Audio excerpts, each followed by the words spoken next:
염려와 두려움을 없이 사는 법, 염려와 두려움 없이 사는 법이라는 제목으로 하나님 말씀 증거하도록 하겠습니다. 첫 번째는 반복할 수 있는 것이 능력이다라는 것을 먼저 한번 점검했으면 좋겠습니다. 예수님께서는 대상을 다르게 3년 반 동안 말씀을 증거했을 것입니다. 그러다 보면은 사실은 반복해서 설교했던 것들이 있겠죠. 중요한 것이기 때문에. 그래서 반복을 할 때 보면은 취지에 따라서 또는 초점에 따라서 약간 바뀌기도 하고요. 그래서 예수님이 달란트 비유하고 문화 비유하고 보면은 그 비슷한 부분도 있고 다른 부분도 있고 아마 그 동일한 메시지를 증거할 때 약간의 대상에 따라 변형이 있었던 것 같습니다. 그리고 산상수훈이라 그래서 마태복음에 나오는 말씀이 또 오늘은 평지설교라 그래서 또 증거하는 부분이 나옵니다. 근데 여기 보면은 반복이 많습니다. 이 반복이 있다는 건 무슨 얘기입니까? 메시지라고 생각해요. 중요하다는 뜻이에요. 그리고 실제로 우리가 어떤 것을 깊이 깨닫게 될 때 반복을 통해서 깨닫게 되는 것들이 있다는 것입니다. 지금 일반 대중을 향해서 예수님이 설교하셨습니다. 그러니까 제자들은 일종의 스텝이니까 똑같은 설교를 얼마나 많이 들었겠습니까? 그래서 반복할 수 있다는 게 훈련이라는 것입니다. 반복하면은 머릿속에 있는 것이 가슴에 내려오고 가슴이 발로 가고 그러니까 반복 없이는 아무것도 되는 일이 없다는 것입니다. 그래서 너무 새 것 좋아하고 호기심 좋아하고 뭐 이런 사람들은 사실 그 성장하기 힘든 사람일 수도 있다는 것입니다. 그러니까 신앙이라는 것은 반복할 수 있는 능력이라는 거예요. 아마추어와 프로의 차이점이 뭐겠습니까? 가장 간단한 구보. 나가서 구보 못하는 사람이 누가 있어요? 근데 아마추어는 하고 싶을 때 하고 싫으면 안 하고 반면에 프로는 반복이 가능하잖아요. 끝까지 할 수 있는 게 프로라는 것입니다. 우리 신앙의 목표가 정상이 아니고 완주라 그랬죠. 완주하는 것, 끝까지 견디는 자는 구원을 받는다. 또는 죽도록 충성하라. 그러면 생명의 환을 너에게 주겠다. 그러니까 신앙이란 건 뭐냐면 마지막까지 가는 거거든요. 끝까지 가는 거. 그게 뭐예요? 반복이죠. 그러니까 대부분 반복을 잘하는 사람이 열매 거두는 사람이라는 것입니다. 공부 잘하는 것도 마찬가지죠. 반복이죠. 들쑥날쑥하면 안 되는 거고. 성실함이 무엇입니까? 반복할 수 있다라는 것이 성실함입니다. 그래서 로마서 1장 17절 보니까 믿음으로 시작해서 믿음으로 끝나라. 믿음으로 믿음에 이르게. 그러니까 시작과 끝이 똑같다는 얘기죠. 그 다음에 뭐 요한복음 1장에 보면은 은혜 위에 은혜로라. 시작이 은혜면 그 다음에 은혜로 끝이어야 된다.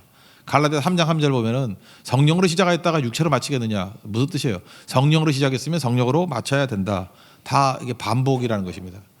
그런 의미에서 우리 신앙이라는 것은 죽도록이에요. 죽기까지 반복하는 것입니다. 그래서 어찌 보면은 죽을 위기에 처한 것이 사실은 굉장히 중요한 타이밍이거든요. 하나님께서 우리에게 사명을 주셨기 때문에 죽는 타이밍으로 가도 잘 안 죽거든요.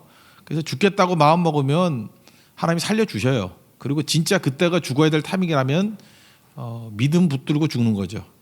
그게 성도의 모습이라는 것이야. 왜? 우리 신앙이 완주니까. 시작부터 마지막까지 완주해야 되는 거니까. 그래서 이제부터 이런 생각을 하면 돼요. 내 삶 가운데 여러 가지 크고 작은 문제들이 생기고 죽을 문제가 생기고 망할 문제가 생기잖아요. 그러면 그때 믿음 붙들고 그냥 죽을 각오 하십시오. 그러면 대부분은 안 죽어요. 하나님이 도와주시고. 그리고 한 번은 죽어요.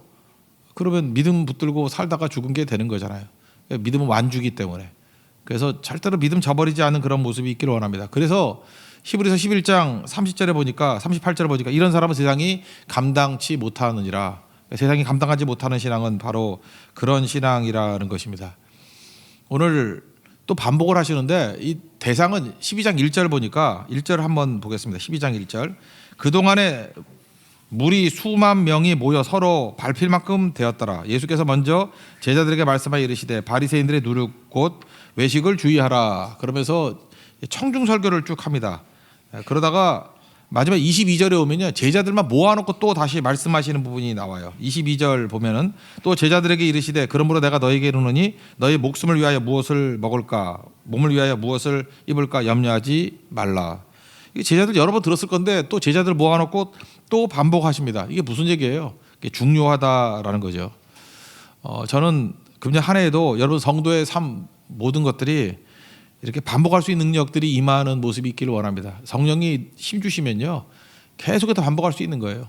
그 예배, 기도, 선교 반복할 수 있는 거, 그게 능력이 될 수 있다는 것입니다.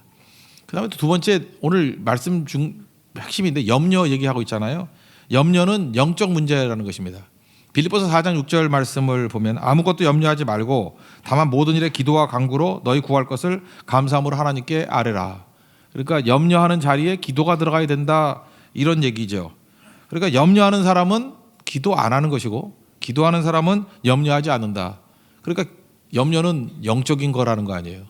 영적인 실패가 기도 안 함이고 염려하는 거고 영적인 승리가 기도하게 돼 있고 염려는 사라지게 돼 있다. 그래서 기도하는 백성들이 염려할 일 없잖아요. 내 삶 가운데 염려가 밀어닥친다라는 거는 기도의 영성을 잃어버렸기 때문이다 이렇게 얘기할 수 있다는 것입니다. 여러분 세상이 우리를 가지고 노는 방법이 무엇입니까? 염려라는 거 아니에요? 보험이 뭐예요? 우리 염려 때문에 생긴 거 아니에요? 그래서 보험이나 뭐 세상에서 말할 때는 계속 우리를 갖다가 압박을 하잖아요. 그래서 염려 때문에 움직이게 만들고 염려 때문에 얼마나 많은 비즈니스들이 생기게 됩니까? 그러니까 세상은 염려 때문에 움직이는 거라고요. 그래서 성경은 뭐라고 얘기해요? 세상이 우리에게 공급해 주는 게 아니잖아. 하나님이 주시는 거잖아. 그러니까 우리는 염려 대신에 뭘 해야 돼요? 기도해야 된다라는 거예요. 그래서 공급이 누군지를 알아야 된다. 뭐 이거 거의 뭐 같은 얘기입니다. 그거 붙들고 나아가라는 것입니다. 사실은 공급이 어디냐에 따라서 염려가 생긴 거예요. 염려가 잠깐 많다는 얘기는 하나님이 공급이 아니라는 생각을 갖고 있기 때문에 그런 거예요. 영적인 거라니까요. 그 앞부분에 그 12장 13절부터 15절까지 보면은 어떤 동생이 와가지고 형한테 재산을 나눠주게 해주십시오 이렇게 얘기를 하죠. 그죠? 그랬더니 예수님이 야 내가 그런 거 뭐 해주려고 이 땅에 왔는지 아느냐. 그러면서 15절에 말하기를 삶과 모든 탐심을 물리치라. 사람의 생명이 그 소유의 넉넉함에 있지 아니하느니라. 그걸 탐심이라고 얘기했어요. 형 재산을 좀 나눠가지고 나한테 나눠되게 해주십시오 이렇게 말하는 것을 탐심이라고 얘기해요. 탐심 때문에 나오는 게 뭐예요? 염려죠. 형이 혹시 나한테 안 주면 어떡하나, 내가 재산 없으면 어떡하나. 그러니까 공급이 어디 있다는 거예요? 형에게 있다라는 거예요. 그러니까 세상에서 공급이 있다라고 생각하니까 그 욕심 아니에요, 욕심. 그런 생각을 가지고 살아가니까 염려가 그치지 않는다는 것입니다. 지금도 우리가 염려하는 이유가 뭐죠? 사실 믿음 없음이죠. 믿음이란 건 하나님께 구하는 거 아니에요. 근데 믿음이 없기 때문에 그러니까 이게 영적인 문제라는 것입니다. 그래서 가만히 앉아 있는데 갑자기 염려가 생기고 어려움이 생긴다 그러면은 영적으로 지금 위기 상황에 놓인 것입니다. 그래서 하나님 앞에 다시 그 믿음을 재확인하고 하나님 앞에 나아가는 모습이 반드시 있어야 된다라는 거예요. 그러면서 예수님이 이렇게 형한테 재산을 나눠 주십시오라고 하는 사람에게 비유를 하나 들어주죠. 그게 바로 뭐냐, 어리석은 부자 이야기입니다. 그러니까 앞부분에 나오지 않습니까? 부자의 태도가 뭐예요? 여기 보면 이 사람은 철저히 자기중심적이에요. 내가라는 나라는 게 한글로만 6번 나와요. 12장 17절부터 보시면 심중에 생각하여 이르기를 내가 곡식 쌓아둘 곳이 없으니 어찌할까 하고 또 이르되 내가 이렇게 하리라 내 곡간을 헐고 3번이에요. 더 크게 짓고 내 모든 곡식과 물건을 거기 쌓아두리라 4번. 내가 내 영혼에게 6번이죠. 이르되 영혼아 여러 해 쓸모를 많이 쌓아두었으니 평안히 쉬고 먹고 마시고 즐거워하자 하리라. 그러니까 다 자기중심이죠. 내가 뭘 하겠다. 그러니까 세상의 공급이 어디 있는 거예요? 자기가 자기를 공급하겠다는 거예요. 자기가 자기를 채우겠다라는 것입니다. 근데 하나님의 태도가 뭐죠? 오늘 밤 내 생명 데려갈 텐데 그 누구 거 되겠니? 야, 생명도 하나님이 주시는 거고 물질도 하나님이 주시는 거고 유지도 하나님이 해 주시는 건데 너 지금 어디 쳐다보고 있는 거니? 근데 왜 그런 일이 벌어진다는 거죠? 자기가 부유하기 때문에, 배부르다고 생각하기 때문에. 21절 보니까 자기를 위하여 재물을 쌓아두고 하나님께 대하여 부유하지 못한 자 이어갔다는 거예요. 이게 사실 우리가 그럴 수 있습니다. 우리가 뭘 믿는 거예요? 하나님을 믿기보다는 통장을 믿고요, 자기 지위를 믿고 건강을 믿을 때가 많이 있잖아요. 근데 그게 우리를 지켜주는 거냐는 거예요. 그게 공급이냐는 거예요. 그 탐심 아니냐는 거예요. 그러니까 어리석은 부자라고 하지만 우리가 어리석잖아요. 계속 그런 거 믿고 있다라는 것입니다. 그래서 우리에게 염려가 생기고 할 때 이런 걸로 안도하기보다는 염려가 생길 때 빨리 깨달는 거예요. 아, 내가 하나님을 향한 믿음이 흔들리고 있구나. 주께로 가야 되겠다. 그리고 잠깐만 나라고 강조가 되면은 그때부터 위기가 오게 된다라는 것입니다. 예수님 말씀이 그거죠. 계속 반복된 얘기입니다. 하나님이 공급처가 되시고 믿음으로 누려야 된다. 그래서 사실은 염려의 미러 이미지가 뭐냐, 두려움입니다. 왜 염려하죠? 두려움 때문에 염려가 온다라는 거예요. 그래서 오늘 예수님 말씀 본문에 32절 보니까 적은 무리여 무서워 말라 너희 아버지께서 그 나라를 너에게 주시기를 기뻐하시느니라. 여기 두려움의 원인이 뭐예요? 적은 무리여 두려워 말라 무서워 말라 그러죠. 내 약함이 있고 부족함이 있습니다. 해결책은 염려 두려움이 아니라는 거예요. 우리 아버지가 계시잖아요. 아버지께 가면 아버지가 채워주신다. 그래서 하물며의 믿음이 꼭 있어야 돼요. 하물며의 믿음은 뭐예요? 여기 두 가지 예를 들잖아요. 까마귀도 먹이시잖아. 백합화도 입히시잖아. 하물며 이게 뭐예요? 우리는 더 귀한 아들 아니고 딸이란 뜻 아니에요. 자녀니까 아버지가 안 채워주시겠느냐? 그런 말씀입니다. 그래서 28절에도 아버지란 말씀이 나오죠. 아버지. 30절 보니까 아버지란 말이 나오죠. 너희 아버지께서 이런 것들이 너에게 있어야 할 것을 아시느니라. 32절 너희 아버지께서 그 나라를 너에게 주시기를 기뻐하시느니라. 우리 아버지가 있는 존재라는 거예요. 그래서 염려의 뿌리는 두려움입니다. 아버지 없는 자의 두려움. 하나님 아버지가 아니라 하나님 아저씨인 사람의 두려움이라는 것입니다. 그래서 염려 없애달라라고 하는 거는요 끝이 없어요. 왜냐하면 세상의 필요에 대한 공급은 뭐 이거 무한대잖아요. 그래서 염려 갖고 싸우면은 기도도 끝이 없고 그건 사실은 엉뚱한 방향을 향해서 기도하는 겁니다. 염려 없애달라는 기도가 아니에요. 아버지 믿음을 달라고 하는 게 중요한 것입니다. 아버지 관계 속에서 이루어지는 거 아니에요. 그러니까 하나님 아버지가 나를 붙들어 주시고 내게 공급해 주신다. 그 믿음만 있으면은 사실은 없어도 괜찮아요. 없어도 든든하게 설 수 있는 그런 시기가 필요하다는 것입니다. 왜 아버지께서 우리에게 주시기를 기뻐하시기 때문에. 그래서 우리 성도들이 좀 이렇게 메마른 상황 속에서도 하나님 한 분만 남는 그 체험을 한번 했으면 좋겠어요. 그죠? 아무 공급이 없을 때 주님밖에 없습니다. 그때 두 가지예요. 죽을 수도 있어요. 죽으면 믿음으로 죽는 거 아니에요.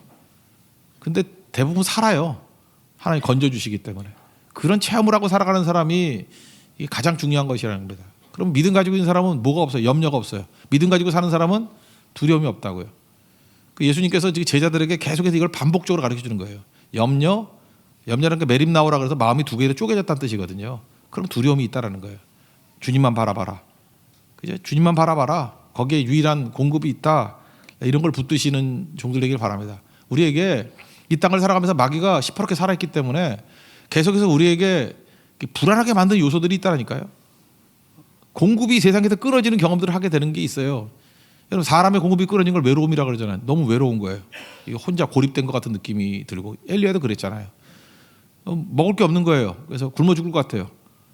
그 까마귀도 먹이시는데 우린 그런 느낌을 받는다고요. 또 하나 입을 게 없는 것 같아요. 너무 초라해 보이는 게 나는 다른 사람이 볼 때 너무 초라해. 자동차도 중고차고 뭐 이런 식으로 그죠? 집도 너무 허름하고 계속 이런 걸 따지면서 이렇게 염려 두려움에 놓여 있다고요. 그때 눈을 돌려서 아버지처럼 너희 아버지가 어떻게 너에게 풍성하게 채워주실지 준비되어 있는지 너에게 주시기를 기뻐하시는 그 아버지를 바라보라는 거예요. 그리고 믿음으로 준비하라. 결국 예수님이 여러 가지 설교를 했지만 내용은 다 똑같은 겁니다. 하나님 바라보고 하나님의 공급을 받으라는 거예요. 그러니까 믿음이죠. 믿음이 적은 자들아 두려워하지 말라. 그러니까 믿음이 없기 때문에 하나님에 대한 믿음의 스위치가 없기 때문에 두려워하는 거라는 거예요. 염려하는 거라는 거예요. 지금 뭐 오늘 아침 메시지하고 뭐 다를 게 없지 않습니까? 거의 같은 얘기예요. 계속 그걸 반복하고 있다라는 거예요. 오늘도 우리가 하나님 앞에서 저도 이렇게 목회를 하다 보면 시기상 이런 것들이 와요. 어떤 때는 염려가 오고 뭐 염려 너무 자주 오는 것 같아요. 그죠? 뭐 성교도 그렇고 성도 때문에 그렇기도 하고 염려가 이게 커지면 두려움이 돼버리거든요. 염려 두려움은 오락가락이에요. 종전의 양면이라고. 그 사람 쳐다보기 때문에 그래요. 어려움이 돼. 사울왕이 그랬잖아요. 블레셋이 쳐들어오니까 백성은 흩어지고 그 다음에 사무엘이라는 존재는 보이지 않고 적은 너무 세 보이고 그때 사실 그거 쳐다보고 자기가 대충 하면 안 되는 거고 하나님께 엎드려야 될 거 아니에요. 하나님 도와주세요. 능력 주세요. 그 아합 왕도요 위기 상황 속에서 겸손했을 때 하나님께서 돌아보셨거든요. 여러분 오늘도 이 시간이 좀 겸손한 시간이 되기를 원합니다. 그래서 주님 바라보고 도와달라고 엎드려야 돼요. 불쌍히 여겨주세요. 그게 믿음의 시작이에요. 그 믿음으로 하나님이 채워주신 걸 경험하면 능히 승리하게 된다는 것입니다. 그래서 사실은 큰 믿음을 경험하기 이전에는 대부분이 위기예요. 왜 그렇습니까? 내가 부유하면 어리석은 부자같이 주님 앞에 엎드리지 않는다고요. 그 지키려고 그러지. 신앙은 지키는 게 아니에요. 뭘 지켜야 지켜. 우리가 지킬 수 있는 게 뭐가 있어요? 우리가 뭘 지킬 수 있냐고. 건강을 지킬 수 있어요? 조심조심한다 건강 지켜야죠. 돈을 지킬 수 있어요? 한 방에 훅 가는 거지.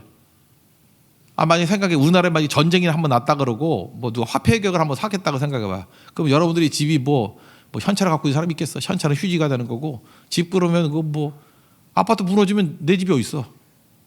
10층에 내 집이 어디 있어? 공중에 떠 있는 게 내 거지. 그래서 한번 모든 게 다 뒤집히는 때가 와요. 우리는 지금 그런 걸 겪지 않아서 그런 거지. 결국 지킬 수 있는 게 아무것도 없다고. 그래도 백지 상태에서 다시 일어날 수 있는 길이 어디에 있어요? 하나님이 나의 아버지가 되시고 하나님이 나의 공급처가 되어주신다는 믿음 있는 사람만 일어난다고. 믿음 있는 사람만.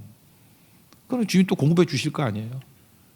지금 그 얘기를 하고 있습니다. 그래서 염려와 두려움의 상황에 놓일 때 이것이 커지면 커질수록 하나님 앞에서 우리가 믿음을 가지고 나아가기를 원하는 주님의 마음이라는 거, 그걸 꼭 붙드는 시간이 되기를 바랍니다. 그래서 믿음 붙드는 그 순간에 새로운 경험을 하는 거예요. 하나님이 세우시는 100배의 체험, 1000배의 체험, 뭐 이런 걸 하게 된다는 것입니다. 그럼 그 다음에 할 일이 뭐죠? 받은 바 은혜를 받고 이 어리석은 부자같이 쌓아두려고 그러면 썩어요. 그러니까 뭘 해야 돼요? 그 사해하고 갈릴리 호수 얘기하잖아요. 받으면 보내야 된다고. 그래서 우리가 은혜 받은 거, 영광 받은 거 돌려보는 거예요. 하나님 내게 영광을 돌리지 마십시오. 돌리지 마십시오. 시편 115편 1절에 나오잖아요. 여호와의 영광을 우리에게 돌리지 마십시오. 하나님께 돌리기를 원합니다. 우리가 영광은 하나님이거든요. 하나님이 내게 영광을 주셨어요. 그러면 가지고 있으면 안 돼. 썩어요. 돌려드리고. 하나님께서 우리에게 은혜를 주셨어요. 은혜는 가지고 있으면 썩어요. 그럼 어떻게 하라 그래요? 흘려보내라고. 그걸 뭐라고 얘기합니까? 그 낡아지지 않는 뭐 전대 이렇게 얘기하는데, 그죠? 12장 33절 34절 한번 읽겠습니다. 시작. 너희 소유를 팔아 구제하여 낡아지지 아니하는 배낭을 만들라. 곧 하늘에 둔바 다함이 없는 보물이니 거기는 도둑도 가까이 하는 일이 없고 좀도 먹는 일이 없는지라. 너희 보물이 있는 곳에는 너희 마음도 있느니라. 그죠? 여기 중요한 게 뭐예요? 하나님 앞에서 받은 바 것들을 흘려보내야 된다는 거예요. 은혜도 흘려보내야 되고. 인생을 살다 보면요, 자꾸만 이렇게 돈이 있는 사람이 돈 없으면 어떡하나 하는 그런 걱정이 있어요. 그죠? 그래서 돈이 나를 지켜주는지 알고. 여러분 언제든지 없어도 된다라는 의식을 가져야 돼요. 그러니까 없어도 하나님이 붙들어 주신다. 우리 있는 사람이 지키려고 그러는 게 우리를 망하게 만드는 거라고요. 그리고 너무 많이 있어가지고 안 좋아요. 전도서 4장 6절을 제가 어제 묵상하다가 이런 구절이 있네요. 제가 이렇게 메모해놨어요. 한 손만 채우라. 그 읽어드리면 두 손에 가득하고 수고하며 바람을 잡는 것보다 한 손에만 가득하고 평안함이 나으니라. 두 손이 있는데 전도서에 뭐라고 하냐면 한 손만 채우래요. 한 손만 채우면 평안해진다라는 거예요. 하나님께 내게 두 손을 다 채워줬어요. 그럼 이거 쥐고 있으면은 아무 일도 못 하잖아요. 근데 하나님 내게 주신 게 있다면 한 손만 채우고 한 손으로 나눠주고 이거 갖고 또 일을 하는 거예요. 잊지 말라고요. 어떤 때 어느 순간인가 하나님께서 내게 양손을 다 채워줄 때가 와요. 그게 은혜 받을 때야. 양손을 채워줄 때는 빨리 한 손 비워야 돼요. 한 손만 채워야 돼요. 그게 낡아지지 않은 배낭 만드는 방법이라고. 근데 언제나 그랬던 것 같아요. 교회도 그렇고 교회도 뭐 이렇게 뭐 넘치면 문제예요. 이게 너무 넘치면은 반드시 썩더라고. 인재도 넘치면은 그리고 이게 쓰지 않으면은 또 이게 부작용이 인재가 아니에요. 이게 악재가 돼버리고 오히려 장애가 되게 그럴 때가 너무 많아요. 건강도 지나치면 안 되는 거 아시죠? 적당히 아픈 게 좋아요. 그죠? 그래야 주님 의지하고 그러는 거죠. 머리도 그래요. 너무 똑똑해가지고 되는 게 아니에요. 약간 좀 멍청해 사는 것도 있는 거예요. 한 손만 채우라. 그리고 받은 바 은혜를 흘려버릴 줄 아는 그런 모습이 있을 때 그게 최고의 모습이 될 수 있다는 것입니다. 지금 예수님께서는 제자들에게 평기 설교를 통해서 지금 설명하고 있는 겁니다. 너희들이 잊지 말라고, 명심하라고. 지금 염려하지 말라. 네, 산상수훈부터 시작해서 시작부터 계속 말씀하지 않았느냐. 근데 그 염려의 뿌리가 어디에 있느냐? 그럼 믿음에 있다는 거예요. 믿음, 염려, 두려움, 뿌리는 믿음이 없는 것 때문에 믿음이 적은 자들아. 지금부터 무슨 훈련이 되냐면 제자들은 이제 믿음으로 살아야 될 사람들 아니에요. 그래서 제자들에게 하나님이 줬다 뺏었다 그럴 때가 많아요. 그 뭐죠? 넘쳐날 때나 없을 때나 위기나 평온할 때나 그거에 마음 둬서는 안 된다는 거예요. 언제나 우리의 눈은 아버지께 눈을 두고 아버지께 공급받는 훈련을 해야 된다는 거예요. 내가 있든 없든 간에. 그러지 않으면 어리석은 부자하고 똑같이 된다는 거예요. 엉뚱한데 마음 두고. 어리석은 부자는 부자였던 거고 사울왕은 위기였던 거고 똑같은 거예요. 많아도 문제, 없어도 문제예요. 세상에 마음을 둔 사람은. 그게 많고 적음의 문제가 아니라는 거죠. 방향을 바꿔서 많던지 적던지 신경 쓰지 말고 하나님 바라보고 믿음의 모습으로 서 있어야만 흔들리지 않는다. 많이 줘도 흔들리지 않는 걸 뭐라 그랬어요? 중심이 있는 거라고. 이게 중심 있는 신앙을 만들기 위해서 주님께서 지금 반복하고 있는 거예요. 그리고 하나님께서 은혜 주시고 받았지, 받으면 그 다음에 할 일을 이제 한 걸음 더 나가서 말씀해 주는 거죠. 낡아지 않는 배낭, 그 썩지 않는 양식. 마태복음에는 그렇게 나오잖아요. 영광을 하나님께 돌려보내고, 영광을 내가 누리는 게 아니에요. 이 목사도 하다 보면요, 예수님 때문에 영광을 받아요. 영광을 받아서 영광 이러면은 헤롯 왕이 벌레 먹어 죽었죠. 죽어요 그러면. 영광이 오면은 부인하고 모든 영광을 하나님께. 24 장로들은 요한계시록 어떻게 했어요? 금면류관을 다시 벗어서 하나님께 던져드리는 거예요. 영광은 돌려주는 거예요. 돌려주는 거.